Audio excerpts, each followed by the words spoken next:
ಇನ್ನು ಬಳ್ಳಾರಿಯಲ್ಲಿ ಏನಾಗ್ತಾ ಇದೆ? ಕರ್ನಾಟಕ ಚುನಾವಣಾ ಪ್ರಚಾರಕ್ಕೆ ಆಂಧ್ರದ ಪವರ್ ಸಿಗ್ತಾ ಇದೆ. ಆಂಧ್ರ ಗಡಿಭಾಗದ ಕ್ಷೇತ್ರಗಳಲ್ಲಿ ಪವನ್ ಕಲ್ಯಾಣ್ ಪ್ರಚಾರವನ್ನ ನಡೆಸಲಿದ್ದಾರೆ. ಬಳ್ಳಾರಿ, ರಾಯಚೂರು, ಚಿಕ್ಕಬಳ್ಳಾಪುರದಲ್ಲಿ ಆಂಧ್ರದ ಪ್ರಭಾವ ಇದೆ, ಆಂಧ್ರದ ಗಡಿಭಾಗಗಳು. ಹಾಗಾಗಿ ಆ ಭಾಗದಲ್ಲಿ ಪವರ್ಫುಲ್ ಪ್ರಚಾರ ಈಗ. ಬೆಂಗಳೂರು ದಕ್ಷಿಣ ಕ್ಷೇತ್ರದಲ್ಲೂ ಆಂಧ್ರದ ಪ್ರಭಾವ ಹೆಚ್ಚಾಗಿದೆ. ಬಿಜೆಪಿ ಅಭ್ಯರ್ಥಿಗಳಿಗೆ ಪ್ರಚಾರದ ಕಣದಲ್ಲಿ ಪವರ್ ಡೋಸ್ ಸಿಗುತ್ತೆ. ಯಾಕಂದ್ರೆ ಪವನ್ ಕಲ್ಯಾಣ್ ಪ್ರಚಾರವನ್ನ ನಡೆಸಲಿದ್ದಾರೆ. ಏಪ್ರಿಲ್ 17ರಂದು ಪ್ರಚಾರ ರಂಗೇರಿಸಲಿದ್ದಾರೆ ಪವನ್ ಕಲ್ಯಾಣ್. ಬಿಜೆಪಿ ಅಭ್ಯರ್ಥಿಗಳಿಗೆ ಪ್ರಚಾರದ ಕಣದಲ್ಲಿ ಪವರ್ ಡೋಸ್ ಅನ್ನ ಕೊಡಲಿದ್ದಾರೆ power star Pawan Kalyan. April 17ಕ್ಕೆ ಪ್ರಚಾರದ ಅಖಾಡಕ್ಕೆ ಎಂಟ್ರಿ ಕೊಡಲಿದ್ದಾರೆ. ಆ ಮೂಲಕ ಪ್ರಚಾರ ಕಣವನ್ನ ರಂಗೇರಿಸಲಿದ್ದಾರೆ. ಏಪ್ರಿಲ್ 17ರಂದು ರಾಯಚೂರು, ಬಳ್ಳಾರಿಯಲ್ಲಿ ಗಬ್ಬರ್ ಸಿಂಗ್ ಗರ್ಜನೆ ಇರಲಿದೆ. ಚಿಕ್ಕಬಳ್ಳಾಪುರದ ಬಳಿಕ ಬೆಂಗಳೂರಿನಲ್ಲಿ ರೋಡ್ ಶೋ ಇರುತ್ತೆ. ಬಿಜೆಪಿ ಅಭ್ಯರ್ಥಿಗಳ ಪರ ಪವನ್ ಕಲ್ಯಾಣ್ ಪವರ್ ಶೋ ನಡೆಸಲಿದ್ದಾರೆ. ಬಳ್ಳಾರಿ, ರಾಯಚೂರು, ಚಿಕ್ಕಬಳ್ಳಾಪುರದಲ್ಲಿ ಆಂಧ್ರದ ಪ್ರಭಾವ ಸಾಕಷ್ಟಿದೆ. ಹಾಗಾಗಿ ಆಂಧ್ರದಿಂದ ಪವನ್ ಕಲ್ಯಾಣ್ ಆ ಭಾಗಕ್ಕೆ ಬಂದು ಪ್ರಚಾರ ಮಾಡಿದ್ರೆ ಅಲ್ಲಿ ಹೆಚ್ಚು ಮತಗಳನ್ನ ಸೆಳೆಯಬಹುದು ಅನ್ನೋ ಲೆಕ್ಕಾಚಾರ. ಪವನ್ ಕಲ್ಯಾಣ್ ಪ್ರಚಾರದ ಅಖಾಡಕ್ಕೆ ಇಳಿಯಲಿದ್ದು ಏಪ್ರಿಲ್ 17ಕ್ಕೆ. ಪ್ರಚಾರ ಕಣ ಇನ್ನಷ್ಟು ರಂಗೇರ್ತಾ ಇದೆ.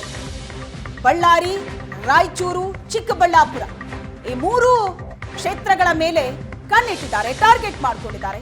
ಕರ್ನಾಟಕ ಚುನಾವಣಾ ಪ್ರಚಾರ ಆದ್ರೆ ಆಂಧ್ರದ ಪವರ್ ಸಿಗ್ತಾ ಇದೆ. ಯಾವ ತರ ಅಂತ ಅಂದ್ರೆ ಪವನ್ ಕಲ್ಯಾಣ್ ಪ್ರಚಾರ ಕಣಕ್ಕೆ ಧುಮುಕಲಿದ್ದಾರೆ. ಆಂಧ್ರದ ಪ್ರಭಾವ ಜಾಸ್ತಿ ಇರೋದ್ರಿಂದ ಆಂಧ್ರದ ಸೂಪರ್ ಸ್ಟಾರ್, ಮೇಲಾಗಿ ಬಹಳ ನೆಚ್ಚಿನ ರಾಜಕಾರಣಿ ಆ ಭಾಗದಲ್ಲಿ ಪವನ್ ಕಲ್ಯಾಣ್ ಎಂಟ್ರಿಯಿಂದ ಪ್ರಚಾರ ಕಣ ಬಹಳಷ್ಟು ರಂಗೇರುತ್ತೆ. ಈಗ ಏಪ್ರಿಲ್ 17ಕ್ಕೆ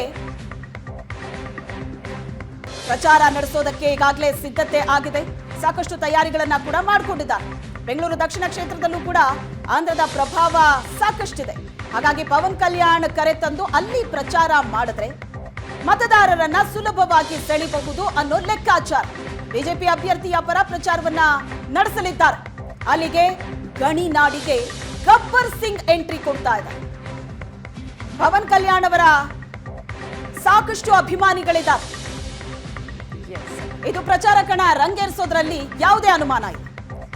ಒಟ್ಟಿನಲ್ಲಿ ಆಂಧ್ರ ಗಡಿಯಲ್ಲಿ ಈಗ ಸ್ಟಾರ್ ಕ್ಯಾಂಪೇನ್ ಮಾಡೋದಿಕ್ಕೆ ಶ್ರೀರಾಮುಲು ಸಿದ್ಧತೆಯನ್ನ ಮಾಡಿಕೊಳ್ತಾ ಇದ್ದಾರೆ.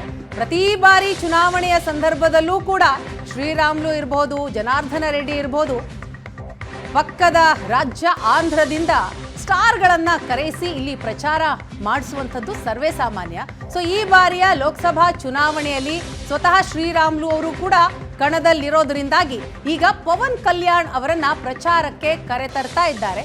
ಈ ಬಗ್ಗೆ ಮಾಹಿತಿಯನ್ನ ಕೊಡ್ತಾರೆ ನಮ್ಮ ಪ್ರತಿನಿಧಿ ನರಸಿಂಹಮೂರ್ತಿ. ಇದೀಗ ನಮ್ಮ ಜೊತೆ ಸಂಪರ್ಕದಲ್ಲಿದ್ದಾರೆ.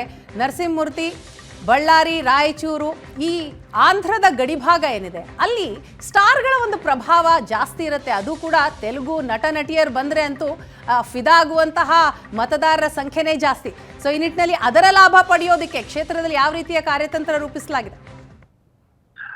ಶ್ವೇತಾ, ಈಗಾಗಲೇ ಹೇಳಿದಂತೆ ಏನು ಬಳ್ಳಾರಿ, ರಾಯಚೂರು ಮತ್ತು ಚಿಕ್ಕಬಳ್ಳಾಪುರ ಸೇರಿದಂತೆ ಬೆಂಗಳೂರು ದಕ್ಷಿಣ ಕ್ಷೇತ್ರದಲ್ಲಿ ಒಂದಷ್ಟು ತೆಲುಗು ಅಭಿಮಾನಿಗಳು ಮತ್ತು ಪವನ್ ಕಲ್ಯಾಣ್ ಸಮುದಾಯಕ್ಕೆ ಸೇರಿದಂತ ಒಂದಷ್ಟು ಜನರಿದ್ದಾರೆ ಅನ್ನೋಂತ ಒಂದು ದೃಷ್ಟಿಕೋನದಲ್ಲಿ ಬಿಜೆಪಿ ಇದೀಗ ಒಂದು ಹೊಸ ರಣತಂತ್ರವನ್ನು ರೂಪಿಸುವ ಮೂಲಕ ಆಂಧ್ರದಿಂದ ಏನು ಪವರ್ ಸ್ಟಾರ್ ಪವನ್ ಕಲ್ಯಾಣ್ ಅವರನ್ನ ಕರ್ನಾಟಕದ ಪ್ರಚಾರಕ್ಕೆ ಕರೆತರುವ ಮೂಲಕ ಒಂದು ವಿಶೇಷವಾದಂತ ಪ್ರಚಾರದ ಗಿಮಿಕ್ಸ್ ಮಾಡ್ತಾ ಇದೆ ಅಂತೇಳಿ ಹೇಳ್ಬೋದಾಗಿದೆ. ಯಾಕಂದ್ರೆ ಚುನಾವಣೆ ಸಂದರ್ಭದಲ್ಲಿ ಆಯಾ ರಾಜ್ಯದ ಹೀರೋಗಳು ಬರ್ತಕ್ಕಂಥದ್ದು ವಾಡಿಕೆ. ಆದ್ರೆ ಈ ಬಾರಿ ವಿಶೇಷವಾಗಿ ಏನು ಆಂಧ್ರದಿಂದ ಏನು ಪವನ್ ಕಲ್ಯಾಣ್ ಕರೆತರುವ ಮೂಲಕ ಒಂದು ಬೇರೆ ರೀತಿಯಂತ ರಾಜತಾಂತ್ರಿಕ ಮಾಡ್ತಾ ಇದ್ದಾರೆ ಅಂತೇಳಿ ಹೇಳ್ಬೋದಾಗಿದೆ. ಯಾಕಂದ್ರೆ ಸಾಮಾನ್ಯವಾಗಿ ನಟ ನಟಿಯರ ಅಭಿಮಾನಿಗಳು ತಮ್ಮದೇ ಆದಂತ ಒಂದು ಮತದಾರ ವರ್ಗವನ್ನು ಹೊಂದಿರ್ತದೆ.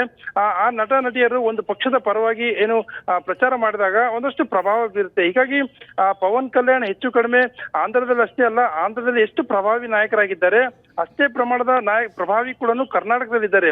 ಅದರಲ್ಲೂ ಗಡಿ ಭಾಗ ಆಗಿರ್ತಕ್ಕಂಥ ರಾಯಚೂರು, ಬಳ್ಳಾರಿ, ಚಿಕ್ಕಬಳ್ಳಾಪುರ ಸೇರಿದಂತೆ ಏನು ಗಡಿ ಗ್ರಾಮದಲ್ಲಿ ಆಂಧ್ರ ಗಡಿಗೆ ಹೊಂದಿಕೊಂಡಿರ್ತಕ್ಕಂಥ ಜಿಲ್ಲೆಗಳಲ್ಲಿ ಸಾಕಷ್ಟು ಪ್ರಭಾವ ಇರ್ತಕ್ಕಂಥ ಹಿನ್ನೆಲೆಯಲ್ಲಿ ಈ ಬಾರಿ ಅವರನ್ನ ಬಳಸ್ಕೊಳ್ಳೋದಕ್ಕೆ ಏನು ಬಿಜೆಪಿ ಮುಂದಾಗಿದೆ. ಹೀಗಾಗಿ ಇದೇ ತಿಂಗಳ 17ನೇ ತಾರೀಕು ಒಂದೇ ದಿನ 4 ಕಡೆಗಳಲ್ಲಿ ಏನು ಪವನ್ ಕಲ್ಯಾಣ್ ಅವರ ಪ್ರಚಾರವನ್ನು ಮಾಡ್ತಕ್ಕಂಥ ವ್ಯವಸ್ಥೆಯನ್ನು ಬಿಜೆಪಿ ಮಾಡಿದೆ. 4 ಕಡೆಗಳಲ್ಲಿ ಕೂಡ ಒಂದು ದೊಡ್ಡ 4 ರಿಂದ 6 ಕಿಲೋಮೀಟರ್ ಅಷ್ಟು ಒಂದು ದೊಡ್ಡ ರೋಡ್ ಶೋ ಮಾಡುವ ಮೂಲಕ ಒಂದು ಜನಾಕರ್ಷಣೆ ಮಾಡ್ತಕ್ಕಂಥ ಕೆಲಸಕ್ಕೆ ಇಲ್ಲಿ ಬಿಜೆಪಿ ಕೈ ಹಾಕಿದೆ. ಆದ್ರೆ ಇದು ಎಷ್ಟು ಮಟ್ಟಿಗೆ ವರ್ಕೌಟ್ ಆಗ್ತಿದೆ ಅನ್ನೋದು ಚುನಾವಣಾ ನಂತರ ಗೊತ್ತಾಗಲಿದೆ.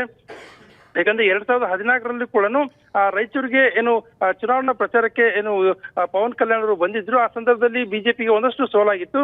ಹೀಗಾಗಿ ಈ ಬಾರಿ ಮತ್ತೊಮ್ಮೆ ಬಿಜೆಪಿ ಪವನ್ ಕಲ್ಯಾಣ್ ಕರೆತರುವ ಮೂಲಕ ಒಂದಷ್ಟು ಚುನಾವಣಾ ರಂಗು ತಾರಾ ರಂಗು ಮೆರುಗು ಏರಿಸಲಿದೆ ಅಂತೇಳಿ ಹೇಳ್ಬೋದಾಗಿದೆ.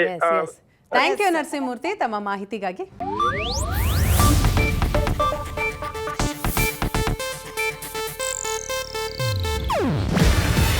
ಇದು ಏಷ್ಯಾನೆಟ್ ನ್ಯೂಸ್ ನೆಟ್ವರ್ಕ್ ಪ್ರಸ್ತುತಿ. ನೀವು ನೋಡ್ತಿದ್ದೀರಾ ಏಷ್ಯಾನೆಟ್ ಸುವರ್ಣ ನ್ಯೂಸ್.